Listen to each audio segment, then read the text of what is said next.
The not just Polish 1863 insurrection against Russia.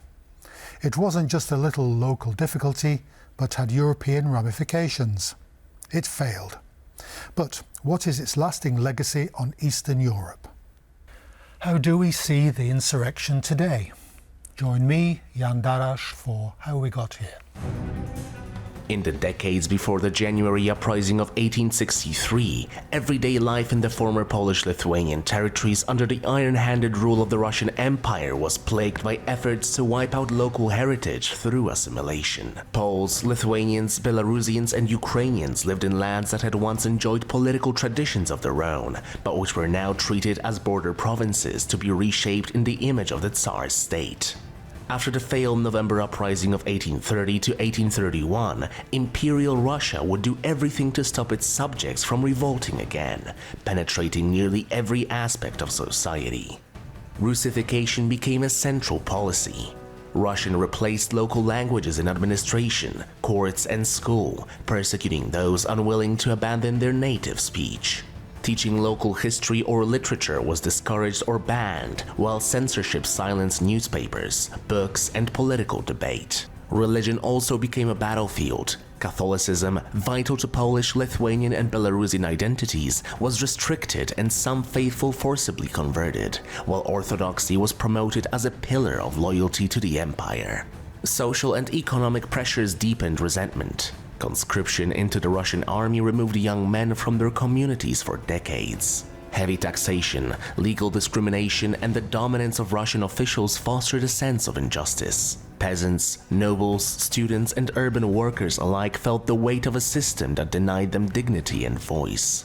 Yet repression could not extinguish identity. By the early 1860s, hope for peaceful reform had faded. Frustration turned into determination, and resistance seemed like the only remaining path. As January 1863 came, so did the patriotic outburst known as the January Uprising. I'm delighted to be joined today by our guest, Pavel Usov. He's an analyst at the Centre for Eastern European Studies at the University of Warsaw. Welcome to the programme. Thank you. We're commemorating this year, the 22nd of January, the 1863 uprising. Here in Poland, we see it as a Polish phenomenon, event, but it's much broader than that, and that's what we'll be discussing today. But can you give us an overview, a sketch of the region, Belarus, Lithuania, Poland, or the parts underneath Russia, Russian rule, Ukraine? What were the pressures in these societies that led to the uprising? Let's say it was huge difference between, for example, Ukrainian, Belarusian or Lithuanian lands in compare with Poland, because Poland, in spite of all those problems which it created for Russian Empire, remains a state.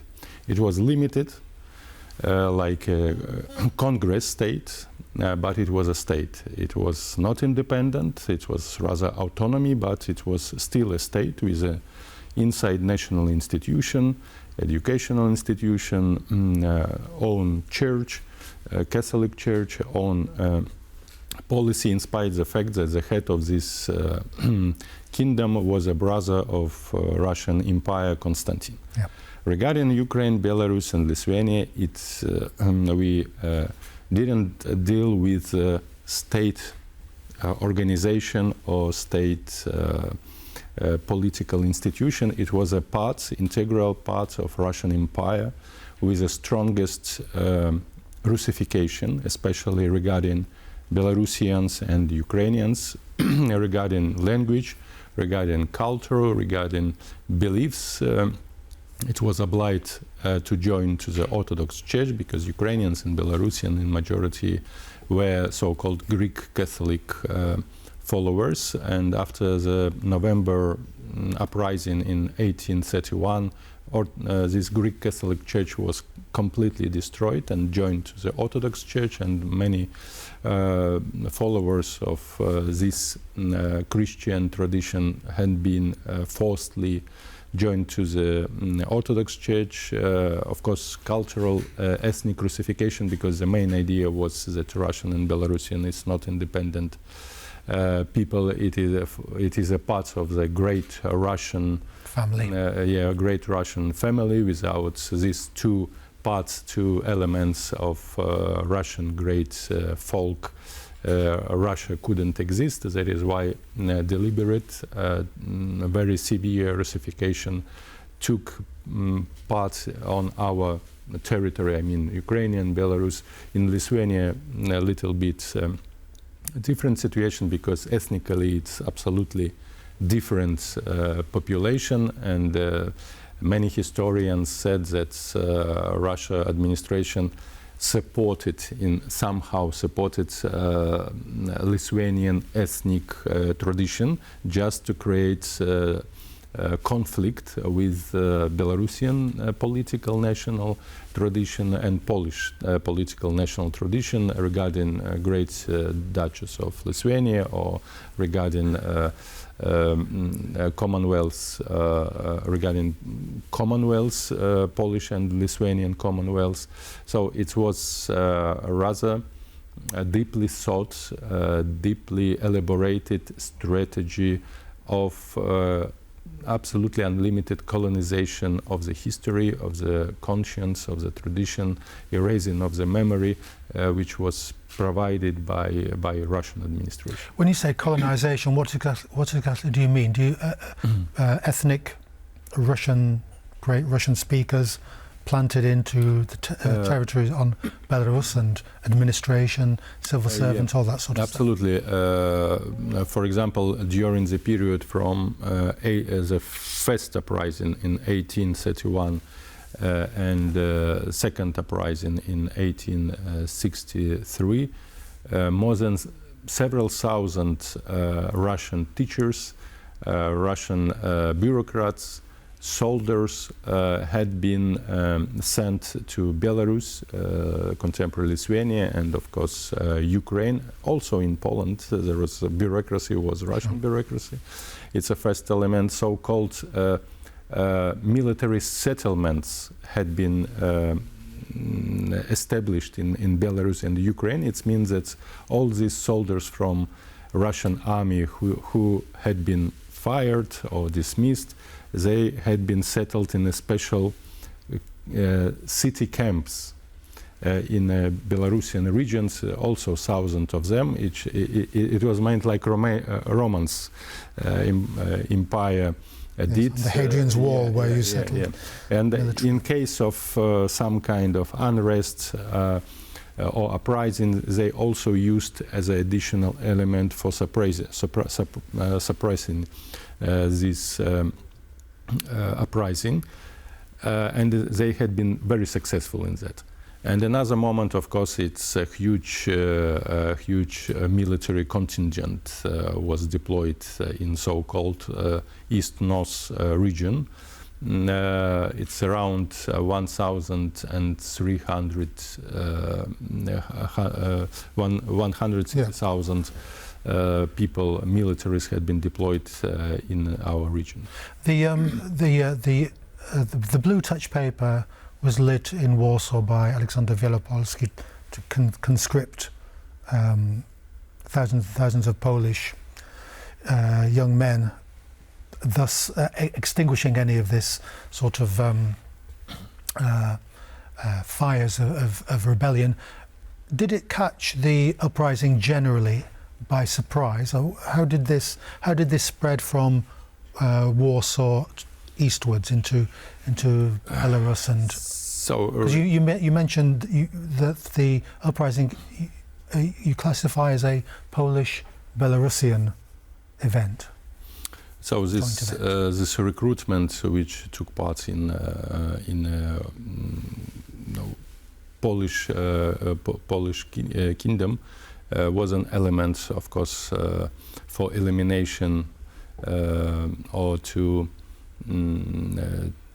restrict in some way possibility of uprising, and of course it made to start it earlier than it was planned. And in many cases, this uprising wasn't prepared enough to be successful, because if I remember right, it was planned for the late of 1833 to create necessary elements, structures all over Polish kingdom and Lithuanian. Of course, there was a lot of problems, ideological problems inside of staff of this uprising, the radicals and the conservatives. Radicals, but it's very strange to name Reds as a radicals, because they just want freedom for countrymen, freedom for common people, and of course aristocracy wants to preserve this the social serval system. And it was one of the ideological elements which made the uprising weaker, when this aristocracy, so-called Szlachta, tried to preserve this traditional system and control over huge lands in own hands, and the Russia propaganda used it very effectively. We'll move on to our next clip, and we'll discuss the course of the uprising, and especially Kostas Kalinowski, one of the main characters in the Belarusian rising. So we'll just see our clip at the moment, though. The uprising of 1863 began not with a single decisive battle, but with a wave of coordinated strikes. Prompted by forced conscription into the Russian army, underground leaders launched a revolt in January, hoping to catch imperial forces off guard. Poorly armed insurgents, often using hunting rifles, scythes, or whatever weapons they could obtain, fought Russian troops in forests, villages, and small towns. At Vengrów in February 1863, insurgents launched repeated attacks against fortified Russian positions, suffering heavy losses, but gaining legendary status for their determination.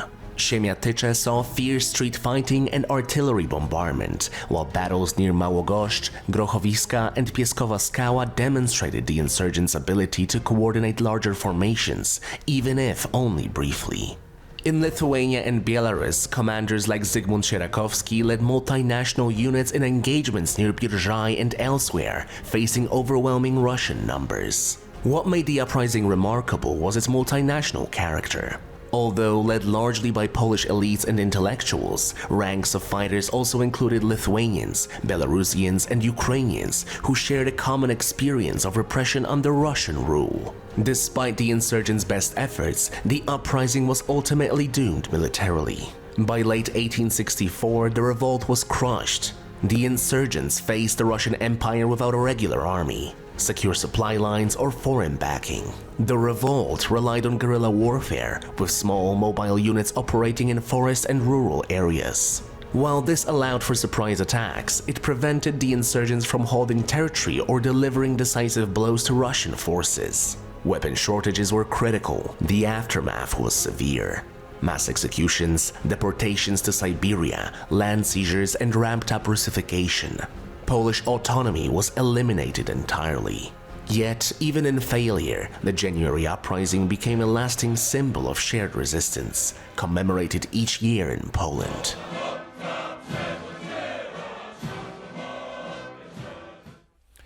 On the military side, we've seen a picture of a couple of thousands of small-scale engagements between the occupying Russian forces and the rebels. No help from outside. Did it have its critics within the uprising movement to say that, well, look, we just can't hope to win? Or was this a necessary step to take, you think? So there are different approaches, because after the uprising, of course, the repression had been increased as a process of Russification. And of course there are many critics that this uprising could be an element of provocation which was used by Russians to completely resolve the issues,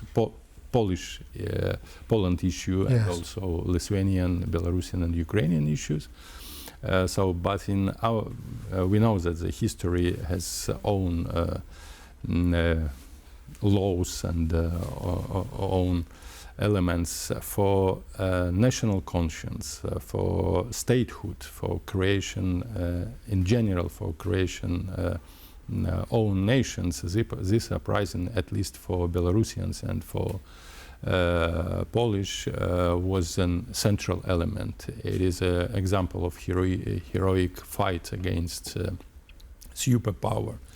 And probably in that moment, historical moment, we had lost, but in historical perspective, from today's approach and vision, we won, because we have own heroes, we have own heroic pages, heroic events.